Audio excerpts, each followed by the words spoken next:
Terima kasih pemirsa, Anda masih tetap setia bersama dengan Bincang-Bincang. Kita masih ditemani Dokter Nurul di sini untuk membahas masalah kulit dan kelamin. Nah, kalau tadi saya sempat bertanya, begitu pemirsa ya, mengenai penyakit-penyakit kulit yang sudah biasa sebenarnya begitu ya, itu sudah ada dari zaman dulu mengenai penyakit mulai dari panu, kurap begitu ya, kutu air begitu. Namun setelah pandemi ini mungkin karena seringnya orang itu memakai bahan-bahan atau mungkin alat-alat begitu yang tertutup begitu seperti APD begitu dipakai supermarket dan lain sebagainya, mungkin yang dulunya nggak pernah, sehingga penyakit-penyakit yang seperti itu tuh tiba-tiba timbul. Nah, kalau sudah seperti ini Dok begitu, apakah ini memang tubuhnya mulai berontak atau seperti apa nih?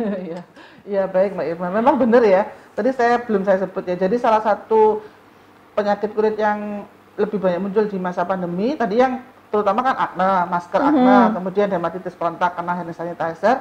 Untuk selanjutnya itu ada salah satunya adalah panu, atau pityriasis versicolor ya kalau bahasa medisnya, yaitu bisa karena itu tadi memang yang semua serba ditutup tadi, kemudian jadi kelembapan yang tinggi, jadi tubuhnya itu jamur itu kan suka di tempat-tempat lembab, jadi dia muncul gitu. Jadi kalau panu sendiri itu penyebabnya adalah jamur ya Mbak ya, jamur kulit gitu.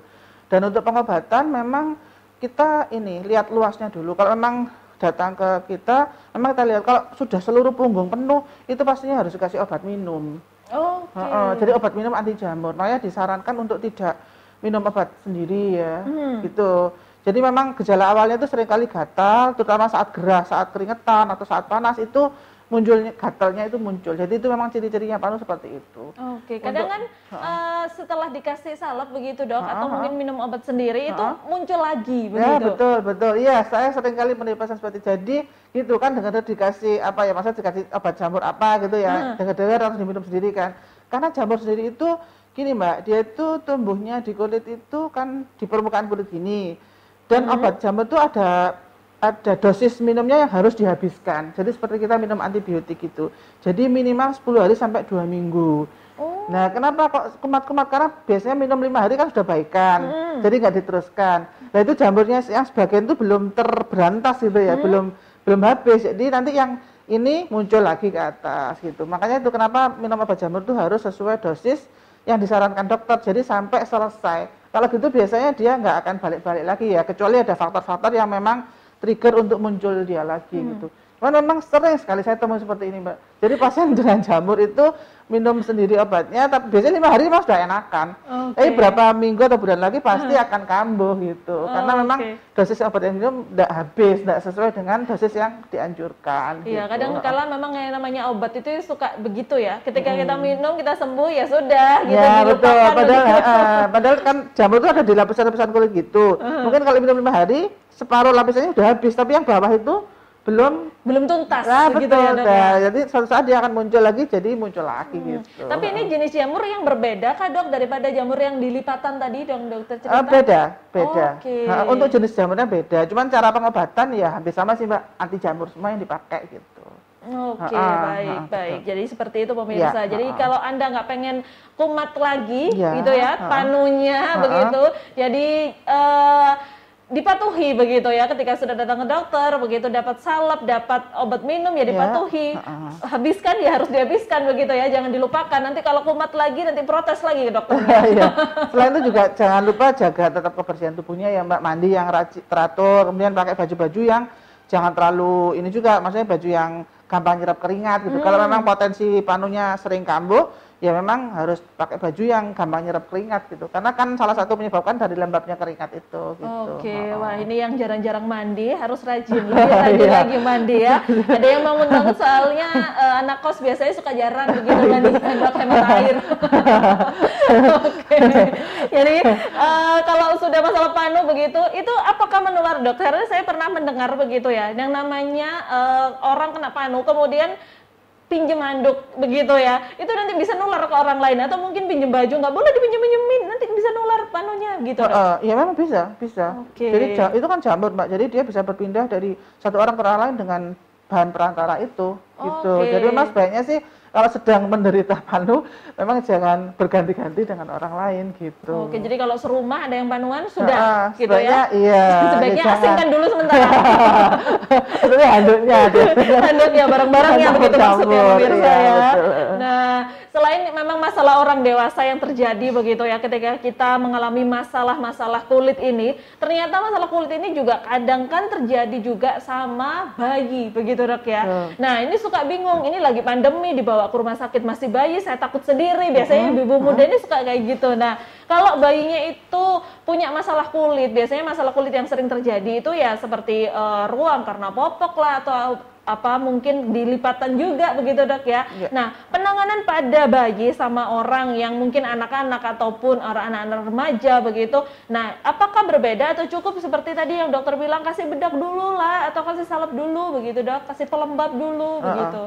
Kalau pada bayi atau anak-anak ya Mbak Irma, memang sebaiknya kita mencegah ya. Karena kalau sudah terjadi apalagi bayi itu kita jadi harus lebih hati-hati untuk mengoleskan sesuatu kan harus lebih hati-hati ya karena masih anak-anak ya. Jadi untuk mencegah ya itu tadi, misalnya pakai pampers itu harus ada jam-jam, maksudnya jangan terlalu misalnya ibunya sibuk atau apa sampai lupa sampai pampersnya penuh, sampai dia apa itu kulitnya kontak langsung dengan urin atau dengan feses itu jangan sampai ya, karena kan pampers itu fungsinya untuk biar dia nggak kocar-kacir, jadi bukan berarti dia itu menampung urinnya itu sampai penuh sampai, nah itu kan yang bikin dia rasnya itu kan karena ibunya atau mungkin pengasuhnya itu lupa ya, karena berlama-lama oh gak apa-apa sih masih apa namanya masih belum penuh. Iya, betul. Padahal kan nggak seperti itu ya.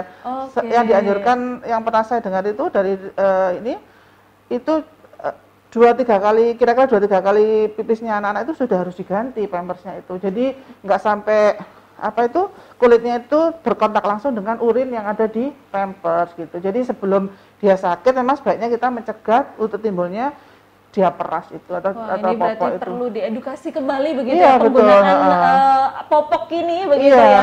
Ini sebenarnya fungsinya begitu ya Dok ya. Jadi fungsinya bukan untuk menampung sampai sehari gitu jangan ya kan bayinya emang juga bahasa risih karena dia nggak bisa ngomong ya Mbak.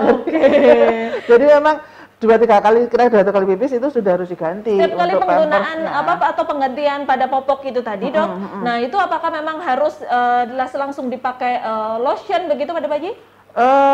Pastinya dibersihkan dulu ya, dicepokin gitu dengan air, kemudian lebih bagus lagi kalau dikasih lotion, pasti lebih nyaman juga sih untuk anaknya Mbak, karena kan habis dikasih air dikeringkan itu untuk mencegah biar nggak kering kan dikasih pelembab itu, dikasih lotion itu. Oke, jadi seperti itu pemirsa, penanganan pada bayi sama penanganan sama orang dewasa atau anak-anak begitu ya. Mungkin kalau di bayi ya kita harus hati-hati begitu menggunakan produknya, juga kita harus hati-hati menggunakan popoknya begitu ya, jangan dihemat-hemat begitu karena mungkin bayinya nggak bisa ngomong tapi ternyata dia risih begitu ya Dok ya. Oke, jadi memang yang namanya area-area untuk badan ini memang banyak sekali begitu ya pemirsa, mulai dari ujung rambut sampai ujung kaki yang namanya kulit itu memang ada begitu ya. Tapi untuk masalahnya juga ternyata banyak gitu pemirsa ya. Oke, baik. Nah Dok, kalau kita ngomongin memang masalah kulit yang banyak ini tadi begitu ya, saya sedikit tergelitik begitu ya karena saya juga ada beberapa kali memakai produk begitu Dok. Nah produk ini adalah produknya untuk memutihkan begitu ya, memutihkan area ketiak, area selangkangan begitu ya. Nah ini kira-kira kalau saya memakai produk-produk semacam ini aman nggak ya Dok? Ya baik emang. Untuk produk-produk pemutih gitu ya, selangkangan atau ketiak, selama ada BPOM-nya itu insya Allah aman. Iya, jadi karena itu kan pasti sudah diizinkan beredar gitu kan, apalagi itu yang dijual bebas gitu kan. Jadi insya Allah selama itu sudah BPOM nggak apa-apa sih dipakai aja gitu. Sebenarnya kalau untuk daerah ketiak ataupun lipatan ataupun selangkangan begitu Dok ya, ini memang wajar untuk berwarna lebih gelap atau memang ada istilahnya kita bisa cegah sih supaya tidak terlalu gelap gitu Dok? Iya betul sih, memang area-area tersebut seringkali lebih gelap ya karena memang selain dia sangat tertutup dan ini ya apa itu ya tertutup lah Mbak, jadi dia memang warnanya lebih gelap, biasa normalnya juga lebih gelap sih gitu. Kalau tadi Mbak itu tadi kalau misalkan di daerah ketiak atau apa itu kan kita kan pakai obat-obat yang semacam itu terus gitu, nanti jangka panjangnya selama misalnya pakai whitening ya, selama whitening itu di apa tadi saya bilang diizinkan oleh BPOM, saya kira tidak masalah gitu. Nggak apa-apa sih Mbak Emma. Yang penting tidak iritatif. Maksudnya ada beberapa orang itu yang pakai tabur demam putih daerah itu tuh memang ini dia nggak tahan, jadi timbul merah atau timbul gatal. Setelah pakai itu ya pastinya jangan diteruskan. Tapi itu tadi ya pesan saya, pokoknya itu sudah ada izin edar BPOM, jadi bukan obat-obat sembarangan. Maksudnya dari online itu kan sekarang banyak ya Mbak ya. Nah itu apalagi dari produk-produk luar yang saya nggak tahu juga ya. Nah itu harus hati-hati karena memang tidak ada izin edar BPOM. Tapi kalau yang dijual bebas dan ada izin edar BPOM, insya Allah sih berarti sudah diteliti, sudah dianggap aman untuk diedarkan ke masyarakat. Gitu. Oke, jadi patokannya BPOM pemirsa begitu ya. Jadi buat produk-produk Anda pastikan lagi dilihat lagi ya. Pastikan lagi dilihat lagi nomornya ada atau tidak begitu ya. Oke pemirsa, kita masih ada satu segmen lagi tentunya bersama dengan Dr. Nurul. Kita ketemu lagi setelah pariwara yang mau lewat berikut ini.